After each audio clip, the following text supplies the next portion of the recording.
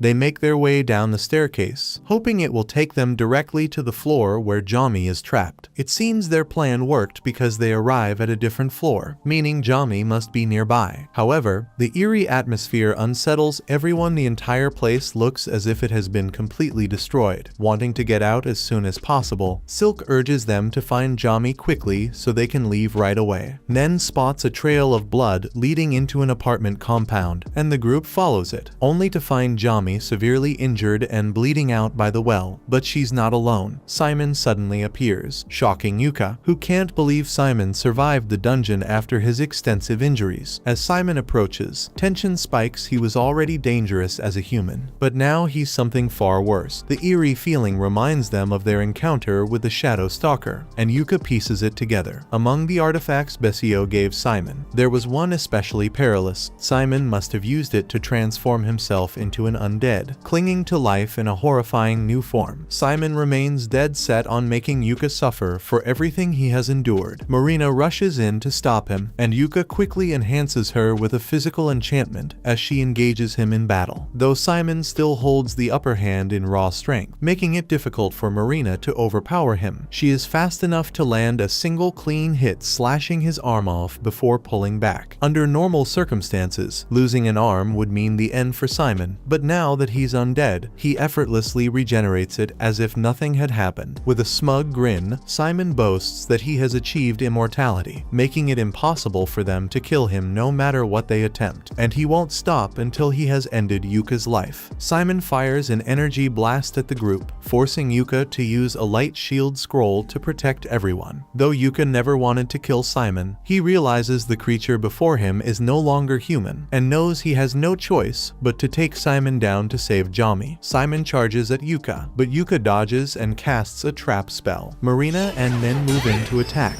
while Silk and Rain cast spells to slow Simon, but it's futile. Simon breaks free instantly. Shrugging off their efforts, Yuka charges back in, slashing at Simon repeatedly, but Simon just regenerates from every wound, mocking Yuka. Simon declares his immortal body makes him invincible and vows to ensure Yuka and his friends never escape alive. Yuka reflects on his childhood, remembering a time when Simon was still a decent person, and he struggles to believe that the man before him has truly descended into such madness. But there's no changing the past, and what's done is done. Determined to end this once and for all, Yuka grips his sword tightly and prepares to strike. He calls upon the power of Persephone's mark and begins casting his strongest attack spell. Simon doesn't even attempt to evade, convinced that no spell in existence could possibly kill him. As Yuka completes his chant, he unleashes Prismatic Missile at Simon. At first, there's no visible effect, and Simon bursts into laughter, mockingly telling Yuka that nothing he does will ever be enough to defeat him. And while that may be true, Yuka tells him he's going to wish he could die in a second. Simon doesn't understand what Yuka is talking about, but all of a sudden, his head explodes from the inside out. Simon's body tries to regenerate, but it keeps exploding over and over, so Simon screams out in agony. Yuka turns to walk away. Marina asks him if he isn't going to finish Simon off, but Yuka explains that he can't because Simon truly is immortal. The spell he cast was a modified version of Prismatic Missile, designed to remain active until its target dies. Given Simon's immortal body, this means he's now condemned to endure endless suffering for all eternity. Yuka feels deeply remorseful about what he's done, but he believes he had no other option. He then moves over to check on Jami's condition, though it's clear that she's not doing well. Rain has been attempting to cast healing magic on Jami for some time now, but it's proving ineffective. Yuka asks Rain if she has any healing potions left, and she does, but even the potion fails to work. Jami explains that it's an effect of Simon's magic blade, meaning no amount of healing magic can close the wound. She tells Yuka that it's over for her, but Yuka refuses to accept her death. Determined, he decides to use Persephone's mark. Though he's unsure if it will work, he places Jami's hand on the mark and casts Dispel Magic on her. To his relief, the curse from Simon's sword is successfully lifted. Jami feels relieved that Yuka was able to save her, but having lost a significant amount of blood, she soon passes out. Yuka is concerned, but Rain reassures him that she should recover after some rest. With everyone now safe, Nen suggests they leave quickly, as night has just fallen and a swarm of Shadow Stalkers is closing in. One of the Shadow Stalkers notices Simon Simon writhing in agony on the ground, and decides to make his torment even worse by tearing him apart repeatedly. Yuka still carries the guilt of condemning Simon to eternal suffering, but there's nothing more that can be done for him now. With that, Yuka pulls out the scroll of exit and bids farewell to the man who was once his friend. Upon returning, Yuka and Jami are summoned by Benwood, who, as the guild master, states that he is obligated to punish Clover for their actions. Yuka had already anticipated this, knowing they had entered a dungeon that was meant to remain sealed. However, the only punishment the guild master hands down to Clover is a 1-month suspension. Yuka is surprised that this is all they're getting, but then Benwood turns to Jami. As a former member of Thunderpike, he explains, he is also required to punish her for her involvement in the party's crimes. However, the only penalty she faces is a 1-year suspension. Jami hesitates and asks if he's sure she should be let off so easily after all. Thunderpike was responsible for countless terrible deeds, and she was an accomplice to most of them. She had fully expected to be exiled. But while that may be true, the receptionist points out that Jami earned some leniency by providing evidence of Thunderpike's crimes. Plus, since she never directly participated in any of their illegal actions, there's no reason to punish her any further. As they exit the guild, Jami apologizes to Yuka, feeling guilty that Clover faced punishment for coming to rescue her. Yuka reassures her that she doesn't need to worry about it. Jami insists that she can't simply stop worrying, as she feels she took advantage of Yuka's kindness for far too long. She expresses disgust with herself for passively allowing the party to mistreat Yuka all that time. She then asks him if he believes she can change, but Yuka tells her she's already changed significantly after all. She just apologized to him, and they're now having an honest conversation. Honestly, Yuka sometimes wonders if things would have turned out differently if he had spoken up more about everything he did to assist Thunderpike back then, but there's no point in dwelling on it now. He then asks Jami if she's ready to head home, knowing her brother is waiting for her. Before she leaves, she thanks him again, and with that, the two part ways. Yuka later meets with the guild receptionist to inform her that he wants to invite Nen to join Clover as a permanent member. Mammer is pleased to hear this, but she questions whether Yuka is confident that Nen can hold her own in Clover. In response, Yuka explains that Nen has been performing so well that he actually forgot she was only here temporarily. Seeing his certainty, Mammer says she'll begin processing the paperwork immediately. Yuka points out that they should probably wait until he hears back from Nen, as he still isn't sure whether she'll accept his offer. However, the receptionist assures him that there's no way Nen would turn it down. That said, if he wants to ask her directly, he can because Nen has been secretly listening to their entire conversation. She quickly tries to explain that she was only there to deliver a message to Yuka, but Mammer still reprimands her for eavesdropping and for being caught so easily, since she's already here. Yuka takes the opportunity to ask if she would like to become a permanent member of Clover, to which Nen excitedly agrees. Mammer, pleased for Nen, embraces her and encourages her to do her best alongside Yuka and his companions from now on. As they step out of the guild receptionist's office, Yuka inquires about the message Nen mentioned she needed to deliver to him. Nen passes him a letter from Silk, and upon reading it, Yuka immediately grasps its contents. Curious, Nen asks what it's about, prompting Yuka to suggest that they should likely pay a visit to Jami. Jami is busy handling some organizational tasks in the guild master's private study when Yuka arrives and remarks that he's impressed by how effortlessly she manages it. Apparently, Benwood gave up on keeping the place in order years ago, leaving it in complete disarray, which is precisely why he brought Jami in to sort everything out. On that note, Jami has been wanting to thank Yuka, as she knows he's the one who recommended her for the job. Yuka playfully acts as if he has no idea what she's referring to, but Jami isn't fooled. She knows he had a hand in it. She's truly grateful because, with her 1-year suspension, having another source of income has been a huge help. Anyway, she asks Yuka if there's a specific reason he came to see her, to which Yuka replies that Silk has something she wants to talk to her about. He was hoping Jami could drop by their house once she's finished with work. Jami doesn't mind, but is completely clueless as to why Silk would want to see her, though Yuka refuses to give her any details. Once Jami wraps up her work for the day, they all begin heading back home, but the winter chill makes the walk quite cold. This city doesn't see much snow, but back in Yuka's hometown, heavy snowfall was common. He fondly recalls how he and Simon used to have have snowball fights all the time when they were kids. Thinking about Simon puts Yuka in a bit of a depressed mood, so Jami and Nen do their best to lift his spirits a little. Eventually, they reach the clover house, and Yuka suggests that Nen and Jami should go inside first. Both Nen and Jami sense that Yuka might be planning something, since this kind of behavior is unusual for him, but they're still unsure what it could be, so they decide to head inside. However, the moment they step inside the house, they are greeted by a surprise party that the others had arranged to welcome Nen and Jami to Clover. This was the reason Silk had sent Nen out on an errand earlier to make sure she wouldn't catch on to the surprise. Nen is overjoyed to officially be part of Clover, but Jami seems unsure about how to react. Yuka realizes he never actually asked her if she wanted to join, and he starts to worry that he may have overstepped by adding her to the team. But that's not what's bothering her. Jami appreciates that Yuka invited her to the party, but she doesn't feel worthy of such kindness after all the trouble she caused them. The other members of Thunder Pike committed terrible acts, and for the most part, she simply stood by and let it happen. However, Silk reassures her that she has no reason to feel guilty after all. When it truly mattered, she was the one who saved them from Simon and the others. They owe her their lives, and with her experience as a veteran, they would be more than happy to have her as part of their team. With that said, it's time for them to begin a welcome party. So they all sit at the table for the feast, and Yuka is about to raise a toast in honor of Jami and Nen. But before he does, Marina has a question to ask. The reason they chose to name their party Clover was because there were originally 4 of them, but now they've grown to 6 members. She mentions that she's not even sure if 6-leaf clovers exist. Yuka admits he doesn't know either, but Jami chimes in, explaining that 6-leaf clovers are indeed real, and in the language of flowers, they represent glory. Marina is impressed by Jami's knowledge about flowers, and since glory feels like a fitting symbol for the party, they all raise a toast to the new clover. Later that night, as Yuka walks Jami back to her house, he finds himself reminiscing about the past. While they stroll, he shares with her that when he first arrived in this town, he somewhat admired her. Jami is taken aback by this revelation, but Yuka explains that back then, she had a distinct city girl aura to someone like him. Coming from the countryside, she seemed incredibly sophisticated. Of course, over time, Yuka has shed much of that youthful innocence, though Jami recalls that he used to be much cuter in those days. Having never been to a city before, he found it difficult to figure out how to use the water pumps or even how to get around the streets. Yuka doesn't enjoy reflecting on how clueless he was back then. Besides, Simon came from the same village as him, so he was just as lost as Yuka was. Bringing up Simon puts Yuka in a sour mood once more, which leads Jami to ask if he ever thinks about the old days. The truth is, Yuka has many fond memories of his time with Thunder Pike, but those days are long gone. Thunder Pike doesn't even exist anymore, and, in a way, Yuka feels responsible for how everything ended up. Jami tells him it's not his fault that things ended up this way. The rest of them just gradually became blind to all the things Yuka did to support the party. And honestly, even if Yuka had tried to explain everything he did for the party, none of them would have listened to him. Thunder Pike was destined to fail from the start. Once again, Jami reassures Yuka that the blame lies entirely with Thunder Pike. However, she hopes he'll give her the opportunity to start fresh. Once her suspension is over, she vows to dedicate herself to the team and ensure she never repeats the same mistake again. After dropping Jami off at her house, Yuka heads back home, only to find Rain there alone. Curious, he asks where everyone else went, and she explains that Silk and Marina went to help Nen move her things out of Mammer's house. Yuka finds it a bit odd since they could have just waited until morning, but Nen insisted on getting it done right away. To settle who would stay behind to handle the cleaning, they played rock, paper, scissors, and Rain ended up losing, so she was stuck with the job. Hearing that, Yuka offers to give her a hand, rolling up his sleeves and grabbing a towel to dry the plates while Rain washes them. After a few minutes, Rain playfully remarks that they look like a married couple. The comment catches Yuka so off guard that he almost drops the plate in his hands. Seeing his reaction, Rain pouts, saying he didn't have to act so surprised. She then asks if he doesn't want to wash dishes with her, and without a second thought, Yuka quickly responds that he does. He He then grabs Rain's hand, but then he stops because he doesn't know what to do next. So Rain takes matters into her own hands and kisses Yuka, saying this is how she feels about him. But before Yuka could respond to her, the others return home and ask for his help carrying Nen's stuff. So he rushes out of the kitchen. A few weeks later, Clover's suspension finally comes to an end, and Yuka makes his way to the guild to see Mamer. When she spots him, she asks if he's there to choose a quest, but he replies that he just dropped by to say hello today. However, the expression on Mamer's face makes it clear that she has something interesting lined up for him. Leaning in, she begins to share the details. This information hasn't been made public yet, but a newly discovered dungeon has been found along the bank of Lake Rhine, near the trading city of Duna. It's a huge deal since it's been over 10 years since the last new dungeon was uncovered. Mamer suggests that Clover could use this as the perfect opportunity for their comeback stream after all. Exploring an uncharted dungeon is bound to generate a lot of excitement. Yuka is excited by the idea of exploring a newly discovered dungeon, but for Clover to get such an opportunity so soon after their suspension, it almost feels too good to be true. The guild receptionist clarifies that since Yuka and his team did an excellent job investigating the achromatic dungeon, the Royal Academy thought it would be wise to have him take on this new dungeon as well. Plus, since the request is coming directly from the kingdom, the reward will be substantial.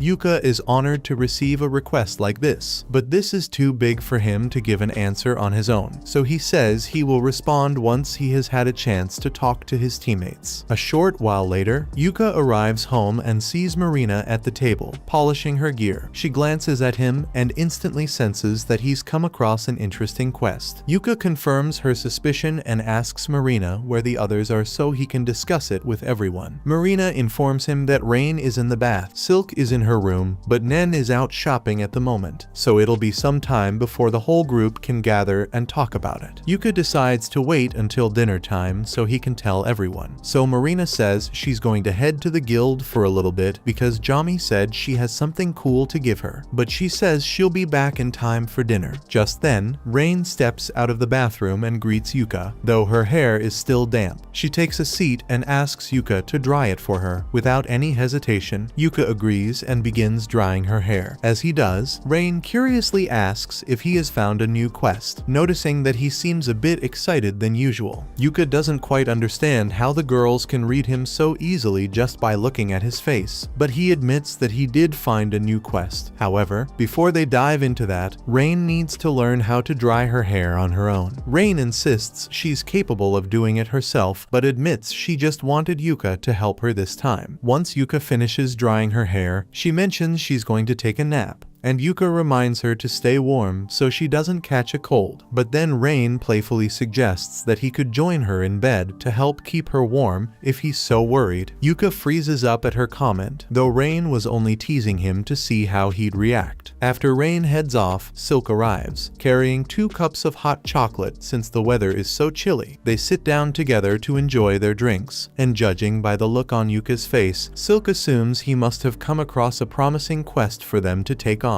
Yuka still doesn't understand how everyone keeps figuring it out so easily, but he decides to fill Silk in and hear her thoughts. He explains that a newly discovered dungeon has been discovered and they've been asked to investigate it. Silk agrees that it's a fantastic opportunity for Clover, but she reminds Yuka that the final decision is up to him since he's the leader of the party. That said, judging by how eager he looks, she can already tell he wants to take on the quest. Yuka admits that he's really excited about it, so he decides to head back to the guild to gather more details. In the meantime, he asks Silk to check their supplies to make sure they have everything they need for a dungeon assault. Silk agrees to handle it, but also asks Yuka to speak with Jami while he's at the guild. Yuka has no problem with that, but he points out that even if they accept the quest, they won't be able to bring Jami along since she's still suspended. However, that's not what Silk was referring to. She's actually organizing a party tonight to celebrate the end of Clover's suspension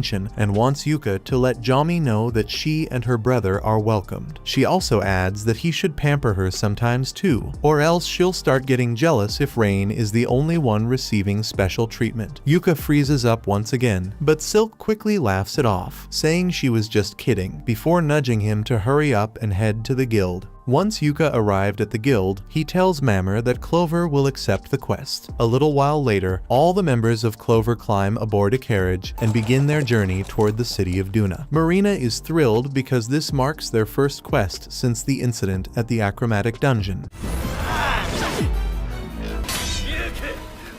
Silk cautions her, reminding her to approach the quest with seriousness, emphasizing that it isn't a game. However, Marina insists that she is taking it seriously, she just can't hide her excitement about exploring a new dungeon and the 2-week trip to Duna. Silk agrees that seeing new places is indeed exciting, and the rest of the group shares the same enthusiasm. Rain speculates whether Duna holds any intriguing artifacts, and Yuka thinks it's quite probable, given that the neighboring country, Salmutaria, is particularly famous for its expertise in alchemy. Following a long journey, the group finally arrives in Duna, and it proves to be just as amazing as they had envisioned. Yuka mentions that they can explore the city once they've settled into town. Rain notices that there are a significant number of adventurers around, so Yuka clarifies that it's likely because news of the new dungeon has spread, drawing people even from other nations. Rain questions how Yuka knows that, so he gestures toward 3 men wearing cloaks and explains that they are from Salmutaria. He can identify them because their cloaks feature patterns that symbolize their families, and Salmutaria is a nation where family lineage holds great significance. Marina finds the matching cloaks incredibly stylish and asks Yuka if he could create something similar for their party. Yuka agrees that it's a good idea and suggests that if they're going to make matching cloaks, he might as well add a useful enchantment to them. Soon, they arrive at the Adventurers Guild in Duna, so Yuka mentions that he and Silk will go meet with the guild master while the others can explore the town and see if they can gather any useful information. He and Silk then make their way to the guild master's office, where they encounter Maniela. Yuka and Silk introduce themselves as representatives of Clover, and Maniela expresses her appreciation for their good manners. Yuka already has a general understanding of the quest from Benwood, but there are still a few more details he wants to clarify before they begin their exploration, such as how they should handle mapping the dungeon. Maniela tells him that he can map it out if he wants to, but it's not mandatory, since the guild will eventually send in a team to fully map the area. Next, Silk brings up a question about their policy regarding items found inside the dungeon. Maniela explains that they're allowed to keep whatever they find, but everything must be submitted for identification after leaving the dungeon, just in case any of it turns out to be dangerous. Yuka begins to eye Maniela with suspicion, prompting her to tell him to stop staring at her like that. However, she adds that she understands why he might be wary, as this is their first meeting. Yuka stands up and apologizes for his rude behavior, but Maniela reassures him not to worry about it. She mentions that she looks forward to working with Yuka and his party, and, speaking of which, she wants to know when they plan to enter the dungeon. Silk informs her that they plan to begin in 3 days, giving them time to rest and get properly prepared for the exploration, and Maniela agrees that it's a wise choice. She understands now why Benwood places so much trust in Yuka's party. She then tells Yuka that she and Benwood share a long history, and that she was actually part of the group that first entered the Achromatic Dungeon. That also means she was close friends with Yuka's uncle, so she assures him there's no need to be so formal. Since they had to travel all the way here, she took the time to arrange some accommodations for the party while they're staying in Duna, and she hands Yuka a map that will guide him to the location. Yuka expresses his thanks for the thoughtful gesture, but Maniela simply says she's glad to be of help. Once the meeting concludes, Silk and Yuka begin making their way to the Adventurers Guild to meet up with the rest of the group, and as they walk, Silk lets out a sigh of relief, admitting she was extremely nervous during their talk with Maniela. They soon reach the Adventurers Guild, but it seems like there's quite a commotion taking place. Apparently, Marina and the others have gotten into a fight with those Salmutarians from earlier, and everyone in the bar is watching intently to see how things unfold. Marina tells the men to leave her alone, but since they don't speak the same language, they misinterpret her words as an insult to their family lineage and are prepared to fight. Just as tensions begin to rise, Yuka Yuka intervenes and asks what's happening. Nen explains that the men kept insisting she pour drinks for them, so Yuka steps in to mediate and prevent anyone from getting hurt. He knows some words in their language, so he tells them, "These women are my wives, and I love them every night." After they heard that, the Salmutarians quietly step back, having realized their mistake, and now that the battle has ended, all the onlookers begin to disperse. Silk checks if Marina and the others are alright, and aside from one of the Salmutarians briefly touching Marina's shoulder, she's doing quite well. During the carriage ride to their inn, Yuka explains that Salmutaria is a country where women have no rights and are essentially treated like property. It's not fair, but that's simply the way things are in this place, which is why those men believed they had the authority to boss Marina and the others around. However, if it's true that women are considered property here, Silk doesn't get why they backed off so quickly when Yuka appeared. Yuka explains that in this country, the law is closely connected to their religious beliefs. So when he told them that Marina and the others were his wives, he was essentially claiming ownership over them. According to Salmutarian law, trying to take another man's wife is strictly forbidden, and doing so would lead to punishment and the seizure of all your property. That gets Marina thinking, so she tells Yuka that they really need to get matching gear because then everyone will know that they belong to Yuka and they won't have to deal with any more entitled Salmutarians. Yuka understands what she means, but he doesn't like the idea of owning any of the girls. Eventually, they make it to their inn, where they are greeted by Fina, the inn's owner. She lets them know that she'll be taking care of them during their stay and tells them to feel free to ask if they need anything at all. Yuka introduces himself as Clover's leader, but Fina already recognizes him, since she's a big fan of Clover. Silk thinks this place is incredible because, for some reason, the spirits here feel unusually stable, almost like it's some kind of sanctuary. Fina is happy to hear that and reminds everyone that while they're staying here, they don't have to worry about paying for anything, since the guild will be covering all their expenses. She also mentions that the entire inn has been reserved just for their group during the mission, as she figured Silk would feel uneasy being around strangers. Silk thanks her for the thoughtfulness, especially since she's still feeling a bit uneasy about being in an unfamiliar country. Fina informs the group that they're welcome to rest in any room they prefer, but for now, she'd like to show them the inn's main attraction, the rooftop garden featuring a hot spring. She mentions that it's perfect for relieving exhaustion and is also great for their skin, so they're free to enjoy a soak whenever they feel like it. Nen is thrilled about the hot spring, but Yuka and the others are completely terrified because they have no clue what it is. Nen explains that it's essentially a bath where hot water naturally rises from the ground. This only makes them more frightened, as they're worried the hot water might boil them alive. Nen reassures them that it's completely safe. She's surprised that Yuka has never heard of a hot spring before, and neither have any of the other girls. To ease their fears, Nen suggests they all get in at the same time so it won't feel as intimidating. After their bath, everyone heads to the dining room to eat dinner, and Marina is absolutely loving all the delicious food. Fina walks over and tells her she can go for seconds if she wants, since she noticed how much Marina enjoyed her meals during the dungeon streams. That comment makes Marina super embarrassed, though, because she had no idea the camera had caught her eating back then, but even so, she still wants another fill. The following morning, Yuka gathers everyone in the living room, since they'll be heading into the dungeon tomorrow. He wants to hold this meeting to go over a few key points. They'll be exploring the new dungeon that appeared near the city, and Yuka plans to approach it the same way they handled the achromatic dungeon. They'll live stream the quest while trying to conquer as many floors as possible. However, once they reach the 5th floor, there's a strong possibility the dungeon will be open to the public. For now, their primary goal is to make it to the 5th floor. The only bit of information they have about the dungeon is that the 1st floor seems to be some sort of underground waterway, and judging by its location, they can make a few guesses about the types of monsters they might run into. This quest is also going to be a race between 3 parties to see who can conquer the dungeon first, but Yuka prefers to ignore the competitive aspect entirely. The other 2 parties have more experience than Clover does, so he doesn't want to take any chances by rushing and potentially putting his team in danger. danger. Yuka checks if there are any questions at this point, and Marina raises her hand, inquiring about the kind of pacing they should aim for. Yuka responds by explaining that, for their first day, the primary objective should be to locate the staircase leading to the second floor. Once that's accomplished, they can proceed with a thorough and expansive search of the first floor. He emphasizes the importance of gathering as much information as possible about the first floor, including its size, the types of monsters that inhabit the area, and whether there's an additional staircase present. Also, because there's a waterfall close to the dungeon. Yuka's navigation artifact won't function in this area, so he'll be relying on Nen to guide them instead. So for today, everyone should concentrate on getting their preparations in order and getting some rest so they'll be ready for tomorrow. The following day, the group reaches the dungeon and meets up with Maniela. She informs them that the large cottage nearby serves as command central and that members of the Royal Academy are stationed there. She also mentions that she'll be observing their expedition from the cottage. Yuka then asks Maniela if it's actually possible to get reception way out here, to which Maniela replies that under normal circumstances, there wouldn't be any signal. However, the Royal Academy brought along a magic device that allows it to function. She admits she has absolutely no clue how it works, and frankly, she doesn't care, as long as it keeps doing its job. Marina turns to Maniela and asks if this dungeon has a name, as she's not sure what to refer to it as. Maniela clarifies that it hasn't been given a name yet because there's no available information about what's inside. She adds that, who knows, if Clover manages to explore it thoroughly, they might just end up being the ones to name the dungeon themselves. The five of them line up at the entrance to the dungeon, and since it's been a while since their last exploration, they're all feeling a mix of nervousness and excitement. With everything prepared and ready to go, Yuka begins the live stream, and they all greet their fans enthusiastically. The viewers, thrilled to see another Clover stream, immediately start speculating about what today's theme might be. Marina shares the exciting news that they're about to explore a brand new dungeon in Duna. It's been more than a decade since the last dungeon appeared, so everyone is thrilled to find out what secrets and treasures await them. Before stepping inside, they all join hands together, ready to embark on this adventure. As the group steps into the dungeon, Silk begins to feel a bit uneasy, and Yuka shares that feeling, though he's also quite thrilled. Rain wonders if they might stumble upon any treasure down here, and with this being an unexplored dungeon, Yuka says he wouldn't be shocked if they came across some rare items inside. Just then, Nen comes back from her scouting and mentions that she discovered something unfamiliar. The whole group then follows her to check it out for themselves. Nen guides them to an opening, and just around a corner, they see a cluster of chains mysteriously floating in the air. She turns to Yuka and asks what he wants to do, and since whatever it is could be dangerous, he proposes they go on the offensive. Yuka casts buffs on the entire team, and once everyone is ready, they all leap out and launch an attack on the chains monster. The chains lash out at the group, but everyone dodges just in time, allowing Yuka to land a series of debuffs on it. With that opening, Marina and Nen move in to attack. The chains are highly resistant to most strikes, but when Marina swings her magic blade, she slices straight through, defeating the monster. Yuka feels relieved they managed to defeat it, though he still has no clue what that thing actually was. He turns to Silk and Rain for answers, but neither can say for certain. If Rain had to guess, she'd say it resembled a magical creature, yet she could detect something impure within it, like an undead being that somehow still held life force. Since they can't figure it out, Yuka decides to collect a sample of the chains, storing it in his bag for the Magic Academy's researchers to examine later. As he does this, Rain notices something strange inside the chains, a ring, lying right beside the shattered core of the chain monster. Yuka picks up the ring and tries to appraise it, but all he can determine is that there's some kind of magic infused into it, so he decides he'll hand it over to the researchers as well. For now, they need to keep moving, so he asks Nen to scout the path ahead. While she's off doing that, he chats with the others about the chain monster. That creature was quite powerful, and if monsters like that are showing up on the first floor, then this dungeon might turn out to be far more difficult than he initially thought. At that moment, Marina speaks up, saying she has something to share. She tells Yuka that she believes the monster they just defeated might have once been a human. Thanks to her samurai abilities, Marina can gather information about whatever she slays, and when she killed that creature, it gave her the distinct impression of being human. Simon. Rain considers this and agrees Marina might be onto something, since the monster had a core but lacked a magic gem inside its body. If that's true, then this could very well be an instance of demonic possession. At that moment, Nen returns from her scouting mission with two important discoveries. First, she's found the staircase, except instead of leading downward as they all expected, it ascends upward. This surprises the entire group since they were certain the steps would descend toward the waterfall. Her second report concerns the chain creature's nest, which she located but notes doesn't resemble a typical monster's lair at all. Everyone heads over to take a look, and to their surprise, they discover a room that's neatly organized. It looks far more like it belongs to a scientist than to some kind of monster. Nen goes through all the items and eventually comes across a book tucked away in one of the drawers. Yuka then asks Rain to run a curse scan on the book. Luckily, it turns out to be free of any curses, so Yuka grabs it and begins reading. However, the book is written in a language Yuka can't understand, so he holds it up to the camera, hoping that the researchers back on the surface might be able to make sense of it. Marina then asks Yuka what their next move should be, and he tells her they'll make their way to the staircase and take a break there to go over everything before moving forward. When they reach the staircase, a bright glow shines from above, making them suspect it might lead back to the surface. However, for some reason, the sight of that light triggers a memory in Yuka how he abandoned Simon to endless suffering, and the thought overwhelms him, sending him into a sudden panic attack. Rain picks up on Yuka's distress and asks if he's okay. He insists he's fine, though his condition says otherwise. As he slumps to the floor, Rain quickly bundles her coat around him, gently guiding his head onto her lap so he can recover. Grateful. Yuka murmurs his thanks, then drifts into sleep almost instantly. Several hours go by, and when Yuka wakes up, he's feeling much better, so he thanks Rain once again for being so thoughtful. The others, clearly concerned, ask Yuka what's going on, and he explains that the color of the light on the next floor reminded him of the day he fought Simon, something he still struggles with because of the guilt he carries over what happened. He tells them it's nothing serious, but Marina and Silk insist that if it was bothering him this much, he should have opened up to them about it. Yuka apologizes for keeping it to himself, explaining that he felt it was a burden he needed to carry alone. Still, he agrees that from now on, he'll talk to them if anything is troubling him. Putting that aside, the group still needs to decide their next step. Yuka poses the question, should they keep exploring the first floor or investigate the second? Everyone agrees on the second floor, since it's obviously unusual compared to standard dungeons. With the decision made, Yuka confirms they'll proceed upstairs, but first, lunch is in order. As Yuka prepares the meal, Marina grabs a second camera, setting up a quick cooking stream for her followers. Yuka gives his magic soup pot a tap, revealing today's offering, meat stew. Now, the only task left is frying up the chicken. After everything is ready, the group gathers to share the meal. Marina especially enjoys the food. In fact, she enjoys it so much that she completely forgets about the streaming session she had started earlier. Once they finish eating, they all make their way up to the next floor, but when they arrive, they're met with the sight of an entire city. Surprisingly, it doesn't look like ruins at all. Every building appears to be in perfect condition. Yuka quickly tells everyone that they need to leave right away because something about this place feels wrong, and suddenly, he hears a voice telling him he's wise for wanting to go. Soon enough, the man appears in front of them and introduces himself as Loj, someone who was left behind in this shattered world. Yuka asks him why he's inside a dungeon, but to Loj, this is simply his world, so if it's now linked to a dungeon, it must mean the barriers between worlds are starting to break down. In any case, he goes on to explain that this city is called Glad Shi'im, also known as the City of Joy, though as they can see, the streets no longer live up to that name. But Yuka has never heard of this city before, so Marina asks Loj if he's the only one still living here. Loj, however, tells her that's not true actually. All the citizens of the city are right here. Yuka and the others are completely confused by what he means, but Loj doesn't seem interested in clarifying. Instead, he begins to vanish, and just before fading away, he calls Yuka by his full name, something that immediately unsettles Yuka. Since he never told the man his name, the mark of Persephone begins reacting violently, signaling to Yuka that danger is imminent. Not wanting to wait around and discover what's coming, he urgently orders everyone to evacuate immediately. Just as they're preparing to leave, Marina suddenly notices an unconscious girl lying motionless on the ground. The following day, say, Yuka and the group have made their way back to the surface, and now Yuka is going over the footage with one of the researchers. Despite the stream recording everything and capturing it on camera, there's absolutely no sign of Loj in the video. The researcher suggests it could have been a hallucination triggered by the second floor, but to Yuka, the experience felt completely real. The researchers are still examining the ring and chain that Yuka retrieved, but they'll update him as soon as they discover anything. For now, Maniela suggests they go over the current status of the mission. She informs Yuka that Misty, another team that had been exploring this dungeon, withdrew apparently the moment they entered. Half their members began feeling ill, forcing them to abandon the mission entirely. Maniela asks Yuka what his thoughts are on this dungeon, and honestly, Yuka feels it might be connected to an alternate world somehow, since the sensation he experienced inside it was very similar to the one he had in the achromatic dungeon. Maniela agrees with Yuka's assessment and says she'll be depending on his intuition to guide their decisions moving forward. Speaking of the dungeon, Maniela then brings up the girl they found there and asks Yuka for an update. Yuka explains that the girl is still unconscious, so there's no way for him to get any information from her yet. Yuka begins making his way back to the tent to speak with the girls, but as he gets closer, he spots an origami plane. When he reaches the tent, he sees all the girls gathered silently around Rain, who looks particularly distressed. Concerned, he asks her what's troubling her. She tells him she just got a letter from her grandfather, Count Crowder. Nen chimes in, asking if that means Rain comes from nobility. While that's technically correct, Rain clarifies that it doesn't include her. She's the illegitimate daughter of one of the Count's sons. Because of this, she and her mother were cast out of the Count's household. Sadly, Rain's mother later succumbed to a plague. Rain had managed to enroll in the Magic Academy thanks to a relative's connections, hoping to become an adventurer and leave her past behind, but she never imagined she'd receive a letter like this. Yuka asks if it's okay for him to read it, and while technically she's not supposed to let anyone else see it, she doesn't care. The letter states that the second prince of Salmutaria has requested Rain's hand in marriage, and her grandfather expects her to return home immediately for the ceremony. The whole thing is completely outrageous, especially because Count Crowder includes a side note telling Rain that she's always been useless to the family, and this marriage is the only way she can bring meaning to her otherwise worthless life. Rain is crying, overwhelmed and unsure what to do, but Marina suggests she could simply disregard the letter after all. Her grandfather already disowned her, so she owes him nothing. Marina also notes that the letter never actually addresses Rain by name, meaning she could easily act like it never arrived. Yuka agrees with the idea, and together, they decide to act as if they never received any letter before tossing it into the stove to burn. Touched by their unwavering support, Rain begins crying again, prompting Yuka to reassure her. He promises to devise a more solid plan in case Count Crowder ever attempts to pursue her. Yuka requests that Nen contact Mammer to gather intel on Count Crowder and Salmutaria's second prince. He also instructs her to search for any documents connecting Rain to the Crowder bloodline and eliminate them. Nen realizes Mammer won't be pleased about the additional task, but given that it's to protect Rain, she might bend the rules just this once. Meanwhile, Yuka asks the others to begin getting ready for the upcoming dungeon assault, but he wants Rain to accompany him for a moment. The two of them sit down outside, and Yuka tells Rain that he's about to attempt something incredibly risky. He makes it clear that if she's uncomfortable, she's completely free to decline, but he believes it might be a good idea for the two of them to get married. Being Yuka's wife would make it much easier for Rain to turn down her grandfather's demands, and even Salmutaria's second prince wouldn't dare lay claim to another man's wife. Rain takes a moment to think it through, and she genuinely likes the idea of marrying Yuka, so she agrees and hugs him. The following morning, Yuka gathers with Maniela and the leader of the last remaining exploration party. She informs them that the dungeon investigation will proceed as scheduled, so they should prepare to depart shortly. However, before Yuka sets out, Maniela shares some significant news. His marriage paperwork has been finalized, meaning he and Rain are now legally wed. She expresses admiration at his willingness to take such a drastic measure, though Yuka explains he had no choice. He couldn't allow the Count or Salmutarians any opportunity to pressure Rain into an unwanted union. While Maniela accepts his reasoning, she can't help but suspect Yuka might have had personal motives for marrying her beyond just protection. protection. Later, the group assembles at the dungeon's entrance, with plans to thoroughly explore the city located on the second floor and determine just how large it really is. But upon reaching the second floor, they discover a massive monster standing right in the center of town. Yuka thinks they look like chrysalises, and he thinks something is off, so he asks Rain about her opinion, and she mentions that she can sense mana from it, and it reminded her of the chain monster. Nin offers to check it, but as she gets closer to one of the cocoons, its eyes suddenly open, and it puts her under a spell,